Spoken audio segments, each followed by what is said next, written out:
بسم اللہ الرحمن الرحیم۔ السلام علیکم ناظرین، کیسے ہیں آپ دیکھ رہے ہیں عزیز سلمان یوٹیوب چینل اور میں ہوں عزیز سلمان۔ قبل اس کی کہ آج کے ویلاگ کا آغاز کیا جائے، آپ نے ابھی تک عزیز سلمان یوٹیوب چینل کو سبسکرائب نہیں کیا تو عزیز سلمان یوٹیوب چینل کو سبسکرائب کریں اور اس کے ساتھ ساتھ بیل آئیکن کو پریس کریں تاکہ آپ کو نئے ویلاگز کا نوٹیفیکیشن ملتا رہے، اور عزیز سلمان یوٹیوب چینل کو لائک کریں، شیئر کریں اور کامنٹ سیکشن میں فیڈ بیک ضرور دیں۔ آج کے ویلاگ کا آغاز کرتے ہیں۔ آج ہے 16 جنوری 2022 اور اتوار کا دن۔ آج سے ایک دن پیشتر یعنی ہفتے کے دن امریکی ریاست ٹیکساس میں ایک صہیونیوں کی عبادت گاہ میں ایک شخص جس کی شناخت نہیں ہو سکی، اس نے کچھ لوگوں کو یرغمال بنایا اور اس نے مطالبہ کیا کہ ڈاکٹر عافیہ صدیقی کو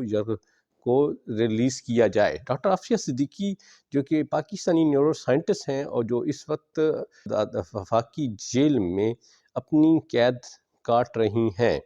ڈاکٹر عافیہ صدیقی جن کا تعلق پاکستان سے ہے، انہوں نے MIT سے پی ایچ ڈی کی تھی اور بیسیکلی وہ نیورو سرجن ہیں۔ ان کے اوپر یہ الزام رہا ہے کہ وہ 9/11 کے جو ماسٹر مائنڈ خالد شیخ کے ہیں، ان کے وہ بھتیجے کی بیوی ہیں اور ان کا بھی 9/11 کے دہشت گردی کے واقعے میں پلاننگ کا ان کا عمل دخل ہے۔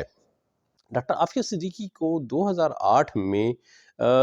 کسٹڈی میں لیا گیا اور انہیں افغانستان میں ایک ڈیٹینشن سینٹر میں رکھا گیا۔ وہاں پر وہ الزام یہ ہے کہ انہوں نے امریکی اہلکار پر فائرنگ کی اور اس کے علاوہ پہ جو ان پہ چارج لگایا گیا تھا وہ اس پہ یہ کہ امریکی اہلکار پہ حملہ گیا۔ اگرچہ ان کی وکیل جو کہ امریکہ میں مارورا البیلی ہیں، وہ ان کا یہ کہنا ہے کہ انہیں اس چارج کی آج تک یہ سمجھ نہیں آئی کہ ڈاکٹر عافیہ پہ یہ الزام تھا کہ انہوں نے گن فائر کیا، تو نہ تو انہیں وہاں کوئی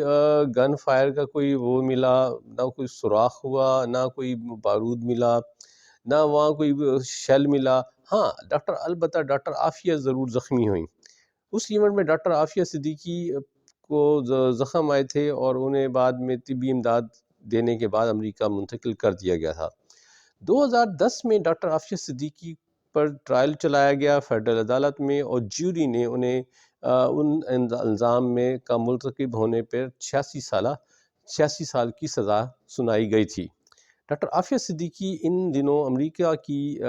ٹیکساس کی وفاقی جیل میں اپنی قید کاٹ رہی ہیں،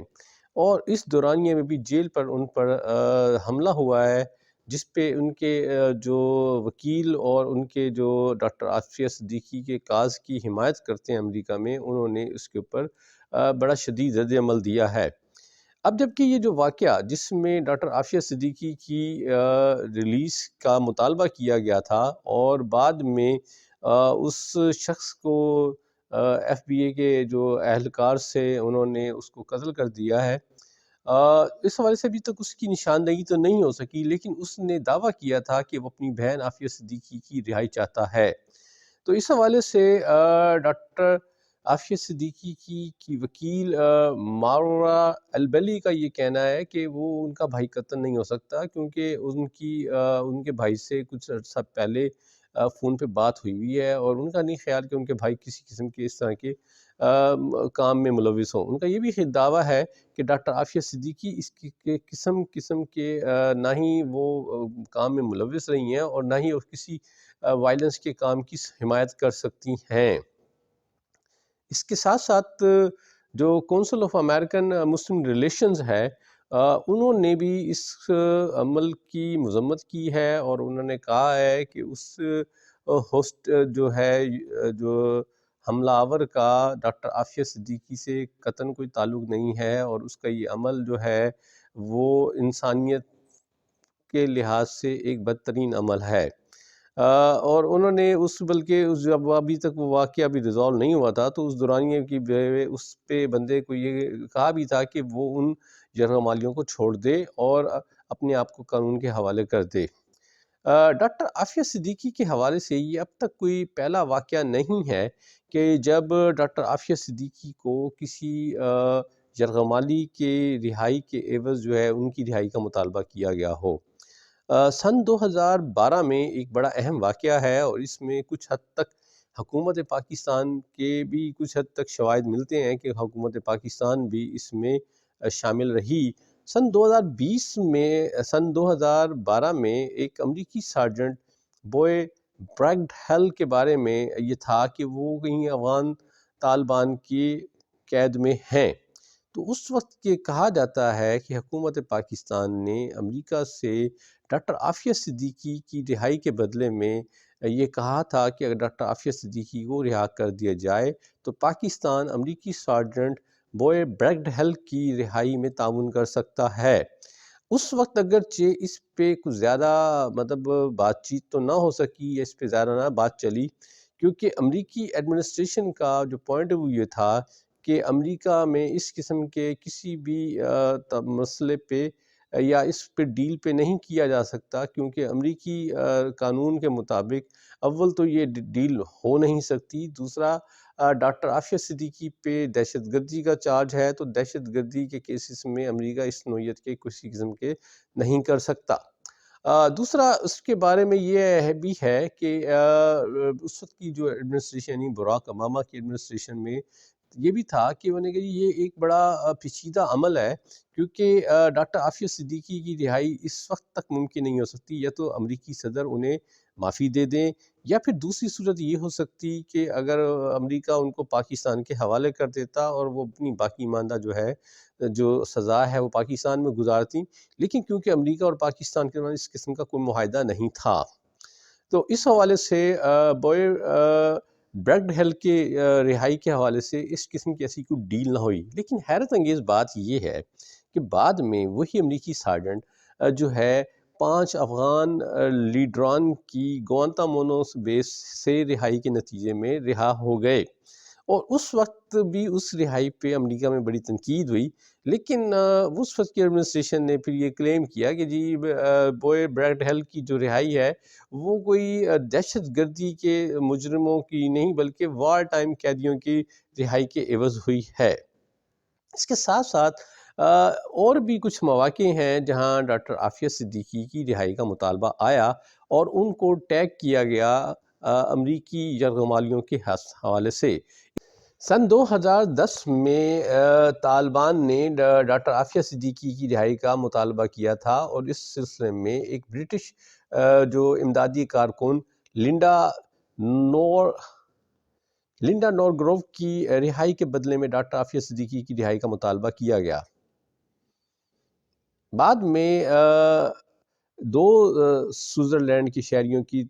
رہائی کے تبادلے میں بھی ڈاکٹر عافیہ صدیقی کی رہائی کا مطالبہ کیا گیا۔ ڈاکٹر امین الظواہری نے ایک امریکی کانٹریکٹر وارن وینسٹن کی رہائی کے تبادلے میں بھی ڈاکٹر عافیہ صدیقی کی رہائی کا مطالبہ کیا تھا۔ اس سے پیشتر ایک سیریا میں ایک امدادی کارکن کی رہائی کے بدلے میں بھی ڈاکٹر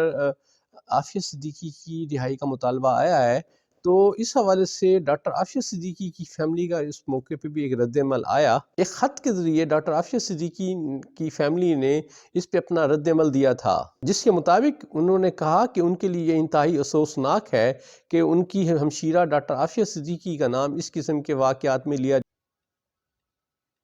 انہوں نے کہا کہ ان کی فیملی کا اس قسم کے کسی بھی معاملے سے کوئی تعلق نہیں ہے، ہم ایک پرامن اور ڈگنیفائڈ جدوجہد پہ یقین رکھتے ہیں،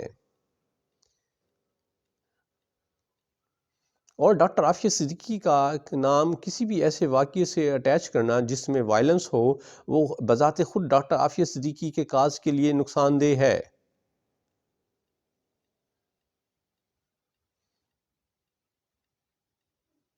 ان کی عافیہ صدیقی کی فیملی نے یہ بھی کہا کہ ہم ان تمام لوگوں کی کاوشوں کو اپریشیٹ کرتے ہیں جو پرامن جدوجہد پر یقین رکھتے ہیں۔ عافیہ صدیقی کی رہائی کے لیے اس قسم کی کسی بھی کوشش سے ان کا کوئی تعلق نہیں۔ سمجھتے ہیں کہ ڈاکٹر عافیہ صدیقی جس صورتحال سے دوچار ہے اس سے کوئی بہن یا کوئی بیٹی جو ہے گزرے۔